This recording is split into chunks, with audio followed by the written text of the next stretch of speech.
Hola, mi nombre es Valesca Marceli y hoy le voy a hablar sobre el alemán.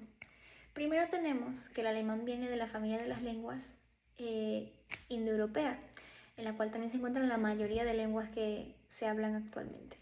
Más específicamente de la lengua de la rama de las lenguas germánicas. Y dentro de las lenguas germánicas proviene del subgrupo de las lenguas germánicas occidentales, donde también se encuentra el inglés y el alemán. El alemán alrededor del mundo es hablado por más de 175 millones de personas. Es uno de los idiomas oficiales de la Unión Europea y es el que más es hablado dentro de la Unión Europea. Dentro de la ONU podrá no ser uno de los oficiales, pero también todos los documentos de la ONU son traducidos al alemán, ya que la mayoría o una gran parte de la ONU también habla alemán. Para entender un poquito el alemán hay que entender su historia, su origen y de dónde proviene. Para eso tenemos que irnos hasta 962, en el Sacro Imperio Romano Germánico. Hubo un tiempo en el que Italia y Alemania eran una sola nación, y muchas otras partes y países y regiones de Europa. El primer reinante siendo Otón I. ¿Qué hay que saber sobre este imperio? Fue un imperio que se extendió hasta 1806, siendo bastante inestable y bastante caótico, cambiando sus fronteras y sus aliados en cualquier momento. ¿Qué tiene que ver esto lingüísticamente? Ya que al no haber un orden dentro de este imperio, se hablaban muchísimas lenguas. También como había personas que provenían de otros reinos, de otros países, y llegaban y formaban parte del imperio, automáticamente no hablaban el idioma que hablaban alrededor del resto del imperio, ya que no había un idioma que se hablara en el resto del imperio. Cada región, cada parte hablaba un idioma o un dialecto diferente, unos incluso siendo lenguas no germánicas. Después, cuando empieza a haber un orden, a partir del siglo V, cuando cae la Roma occidental, muchas tribus empiezan a migrar a lo que ahora podría llamarse el territorio alemán, trayendo consigo sus dialectos y sus modalidades. El latín estaba presente en esta época, pero nada más era usado por los nobles. Cuando una persona de una parte de Alemania, de una región, viajaba a otra, no podía entenderse con la persona a la que estaba hablando. Por lo general hablaban en latín o usaban un traductor o alguien que los ayudara a comunicarse. No fue sino hasta el siglo XIX que se creó lo que podría empezar a llamarse el alemán estándar o el alemán que se habla o lo más parecido al que se habla hoy en día. Antes de que se creara el alemán estándar, Alemania se dividía en tres partes. Dividiendo lingüísticamente sería el bajo alemán, el alto alemán y las variedades de transición. ¿Qué quiere decir esto? Ya que como en todas las regiones se hablaba un idioma diferente, se dividieron en estas tres categorías para entenderse mejor. Cuando se creó el alemán estándar, se tomaron referencias del alto alemán, dejando el bajo alemán y las variedades de transición completamente fuera. Cabe destacar, para crear el alemán estándar, tomando las referencias del alto alemán, se dejaron fuera todas las variedades de las personas humildes. Nada más las élites y la nobleza, de ellas fue que sacaron las referencias. Así que fue un solo grupo pequeño el que formó parte de esta creación del alemán estándar. Uno de los primeros documentos traducidos con esta variedad primera del alemán estándar fue la Biblia. Fue uno de los primeros documentos que ayudó a que las personas se pusieran de acuerdo y crearan el alemán estándar. Cabe destacar que ellos crearon un sistema para hablar escrito. Este alemán estándar que hablaban en esta época era escrito, no tenían una forma de pronunciarlo, no se ponían de acuerdo.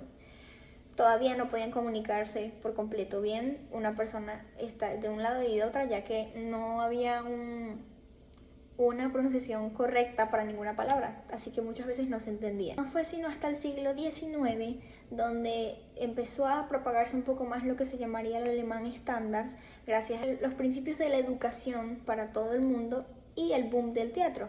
Tanto así que se llegó a llamar al alemán Bühnendeutsch, alemán del escenario. Hoy en día las variedades de otros alemanes como el bajo alemán o las variedades de transición no se hablan en realidad en ningún lado. La mayoría de las personas hablan el alemán estándar.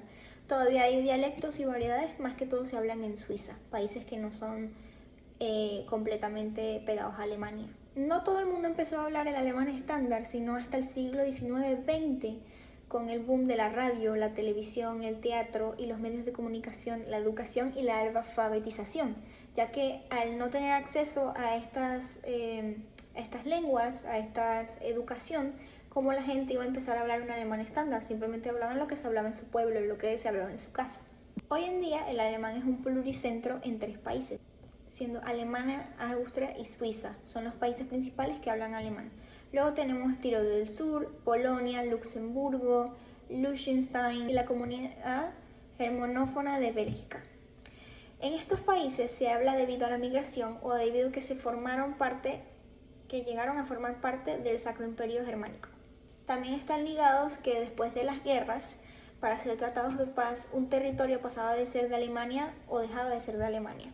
Por lo tanto, en el momento que llegó a ser de Alemania, empezaron a hablar alemán.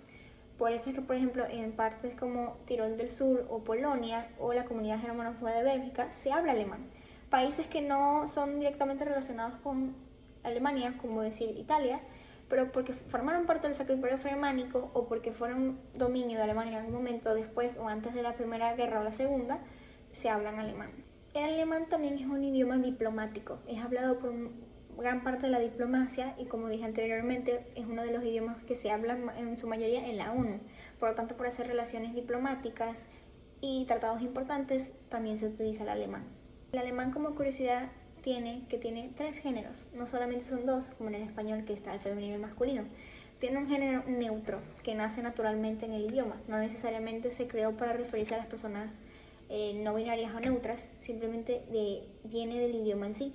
El alemán tiene similitudes al español en lo que son sus vocales. Las vocales se pronuncian casi exactamente igual que el español, solo hay diferencias en las Umlaute, que son las vocales con las diéresis encima, como podemos ver aquí. La diferencia es casi nula, se pronuncia un poquito diferente, por lo menos está la A, que es A, o bueno, decirlo con acento alemán, yo no tengo acento alemán, y luego tenemos la A con la diéresis, que sería como A. Es prácticamente lo mismo, pero tiene una pequeña diferencia. También tiene diferencias en el español en los sonidos de la S, ya que tiene como 5 sonidos diferentes de la S, como una S larga, una S corta. Hay diferencias al español en ese sentido, pero en sí su alfabeto es bastante parecido. Hay palabras del español que provienen del alemán. Sus ejemplos más célebres serían el Delicatessen, que quiere decir delicatesse, que en español se utiliza para referirse a carnes o a productos delicados alimenticios. Tenemos Quask, que sería cuarzo. Tenemos Ich bin dich, que vendría de brindis. Son palabras que, aunque no lo sepamos, provienen de otros idiomas, en este caso el alemán. Por último, tenemos un trabalenguas, que daré mi mejor intento de pronunciarlo. No me hago responsable de que lo diga mal, porque muy probablemente lo diga mal. Sem, same, siegen, sogen, sen, sentes, soque, sum, su. Obviamente, trabalenguas con la Z. Quiere decir algo como esto. Espero que le haya gustado mi exposición, profesor. Muchas gracias.